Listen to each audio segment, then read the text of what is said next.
Hello people, welcome to स्टीपी classes. आज 24 अप्रैल है। स्टार्ट करते हैं प्री क्योर, जिसमें हम प्री रिलेटेड फैक्ट्स को डिस्कस करेंगे। एंड आपको एक इम्पॉर्टेंट जो अनाउंसमेंट है वो बता दूं कि 40% आपको डिस्काउंट मिल रहा है हमारे प्रीलिम रिलेटेड जो कोर्सेज हैं, crash course as well as जो हमारी टेस्ट सीरीज़ है, दोनों पर। So if you want to avail the offer, आप courses.stpclasses पर जाकर उसको परचेज कर सकते हैं।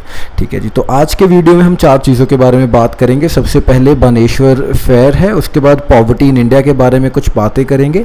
नेक्स्ट हमारे पास ग्लोबल टैलेंट कॉम्पिटिटिव इंडेक्स है, and finally oil imports in India के बारे में जानेंगे in the wake of US sanctions on Iran. तो बानेश्वर फेयर के साथ स्टार्ट करते हैं GS1 के पॉइंट ऑफ व्यू से।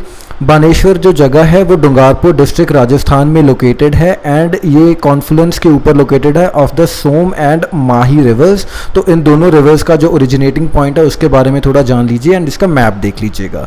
ठीक है जी। तो ये एक काफ़ी मेजर ट्राइबल फेयर है, एंड जो ट्राइबल लोग हैं Rajasthan as well as Madhya Pradesh and Gujarat के जो भील ट्राइबल्स हैं बेसिकली, वो इसमें पार्ट लेते हैं, and they offer their prayers to lord Shiva. तो लॉर्ड शिव या वर्शिप ऑफ शिवलिंग, उससे रिलेटेड है ये फेयर। तो आपको ऐसे थोड़ा आइडिया होना चाहिए जो रीजनल फेयर्स हैं, ट्राइबल फेयर्स हैं, उनके बारे में। आगे बढ़ते हैं, पॉवर्टी इन इंडिया की बात करते हैं। तो जो नीति आयोग है हमारा, उनका कुछ डेटा सामने आया है, तो उन्हीं से हमने बोरो किया है। टाइम्स ऑफ इंडिया के में एक आर्टिकल था ये। तो करंटली जो नीति आयोग है उनका कहना है कि 21.92% जो पॉपुलेशन है, यानी ऑलमोस्ट 22% पॉपुलेशन है इंडिया की, वो बिलो पॉवर्टी रह रही है। लेकिन जो फिगर्स हैं वो इम्प्रूव हो रहे हैं पहले से। तो जो number of people living in extreme poverty, यानी जो लोग ऑलमोस्ट $2 अ डे भी नहीं कमा पा रहे, उनका जो नंबर है वो काफ़ी फास्टली या रैपिडली फॉल कर रहा है। एंड यूनाइटेड नेशन ने कुछ गोल्स रखे हैं to eliminate poverty bye 2030।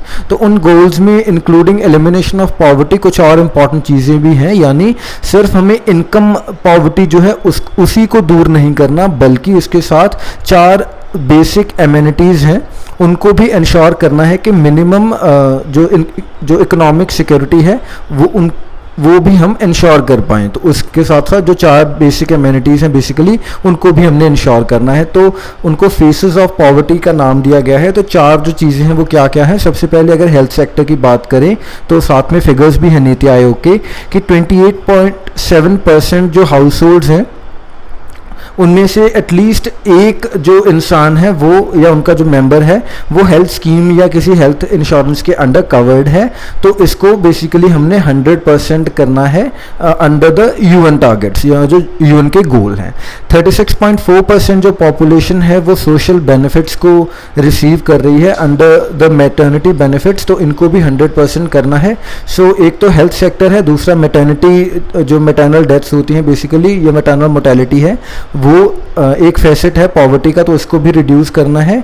And उसके बाद 84.75% जो एम्प्लॉयमेंट रेट है अंडर मनरेगा, तो इसको भी 100% करना है। तो जो तीसरा फैसेट है वो एम्प्लॉयमेंट से रिलेटेड है। एंड चौथा है हाउस होल्ड से, यानी होमलेस लोग हैं जो, उनसे रिलेटेड है। तो हाउस होने चाहिए, सभी के पास घर होने चाहिए। तो करंटली 10.39 जो होमलेस हाउस होल्ड्स हमें मिलते हैं पर 10,000 हाउस होल्ड्स, तो इनको हमने 0 करना है टिल 2030। तो ये इंडिया के टारगेट्स हैं in coherence with the UN goals. तो आप इन फिगर्स को अगर थोड़ा ध्यान में रखेंगे तो they will help you fetch some marks as well. And also ऐसे आपका आंसर जो होता है वो अच्छा लगता है मेंस के पॉइंट ऑफ व्यू से, एंड प्रीलिम के पॉइंट ऑफ व्यू से आपको थोड़ा ट्रेंड देखना है। ठीक है जी। एंड अगर हम स्टेट्स की बात करें तो आंध्र प्रदेश, केरला, मेघालय, मिजोरम, तमिलनाडु, त्रिपुरा एंड उत्तराखंड। तो जो मेजरली हमारी ये जो स्टेट्स लोकेटेड हैं north east as well as जो साउथ में स्टेट्स लोकेटेड हैं, ये फ्रंट रनर्स हैं इसमें पूरे पॉवर्टी इन इंडिया में। तो बेसिकली ये सबसे अच्छा परफॉर्म कर रही हैं। इसके बाद गुजरात, महाराष्ट्र, मध्य प्रदेश, उत्तर प्रदेश, बिहार, झारखंड एंड मणिपुर, तो ये एस्पिरेंट स्टेट्स हैं, यानी ये इतना अच्छा परफॉर्म नहीं कर रही। इनफैक्ट बाकी स्टेट्स के कंपैरिजन में ये काफ़ी ख़राब परफॉर्म कर रही हैं, तो इनके ऊपर हमने ध्यान देना है। तो बेसिकली जो हमारा मिडल इंडिया है या जो हिंटरलैंड है वो थोड़ा सफ़र कर रहा है, वो इतना अच्छा परफॉर्म नहीं कर रहा। लेकिन जो हमारा साउथ एंड ईस्टर्न या नॉर्थ ईस्टर्न बोल सकते हैं, ये वाला India, it is doing a lot well, and बाकी इंडिया इज़ डूइंग एवरेज। ठीक है जी। इसके बाद हमारे पास GS3 के पॉइंट ऑफ व्यू से है ग्लोबल टैलेंट कॉम्पिटिटिवनेस इंडेक्स। इसको रिलीज़ करता है कौन? INSEAD business school in partnership with Adecco group and Tata communications. तो इसमें इंडिया ने 80th पोजीशन हासिल की है, 2019 का ये जो रैंक है। एंड इंडिया का ये जो बिगेस्ट चैलेंज रहा है इस पूरे कॉम्पिटिटिवनेस इंडेक्स में, तो वो है कि वो जो हमारा टैलेंट है उसको अट्रैक्ट एंड रिटेन नहीं कर पा रहा। तो बेसिकली ब्रेन ड्रेन की बात कर रहे हैं ये। And Singapore has been placed in the top quartile for the 6th time. तो सिंगापुर इस बार आया है सेकंड।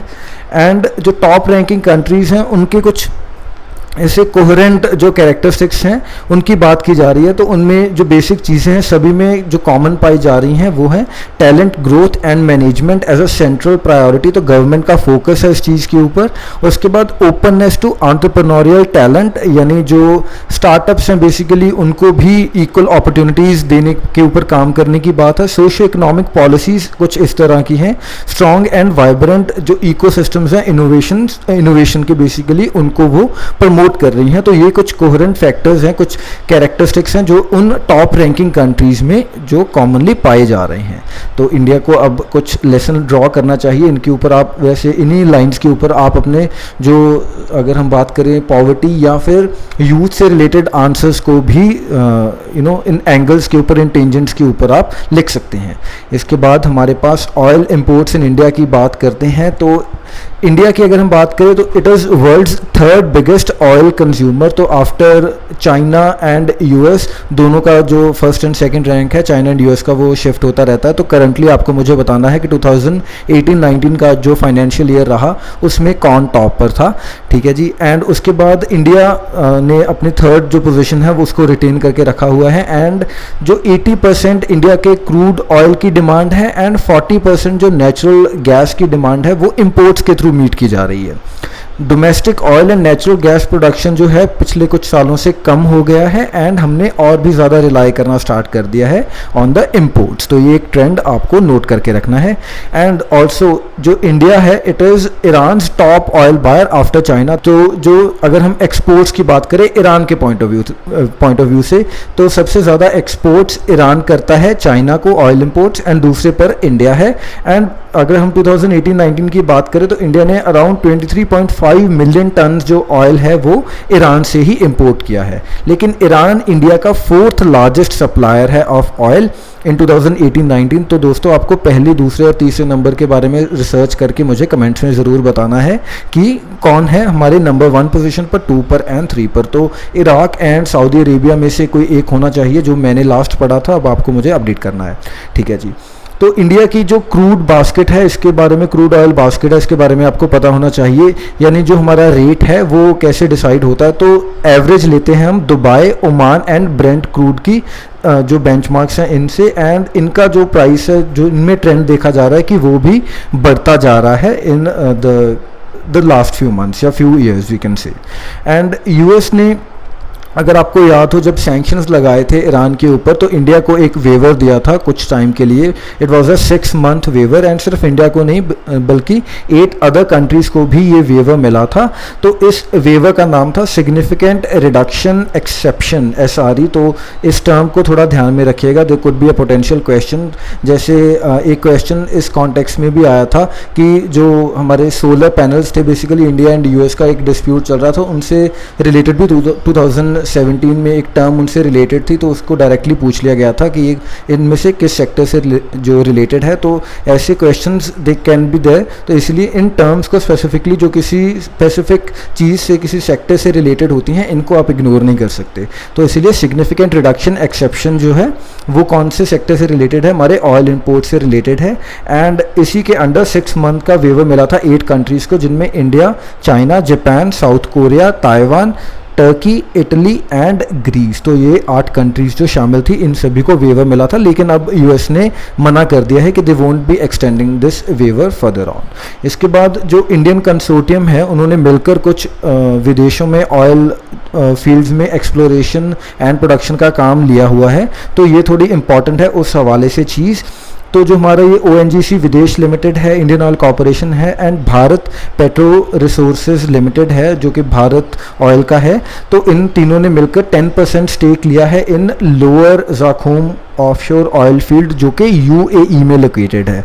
तो आपको मुझे बताना है बेसिकली कि पहले 3 जो सबसे बड़े ऑयल फील्ड्स हैं वो कहाँ कहाँ लोकेटेड हैं। जैसे एक मैं आपको हेल्प कर देता हूँ, जो नंबर 2 पर है वो अपर जाखूम ऑफशोर ऑयल फील्ड है, एंड नंबर 4 पर है हमारा ये लोअर वाला जहाँ पर इन 3 कंपनीज ने मिलकर स्टेक लिया है।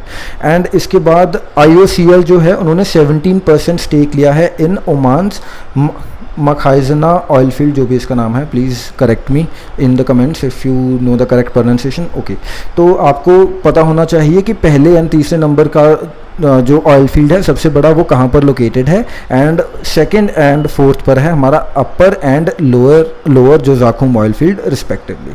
तो ओमान में कौन सा ऑयल फील्ड लोकेटेड है, ये वाला जिसका मुझे नाम नहीं लेना आ रहा। So that is all, thank you for watching, मिलते हैं हम कल, बाय बाय।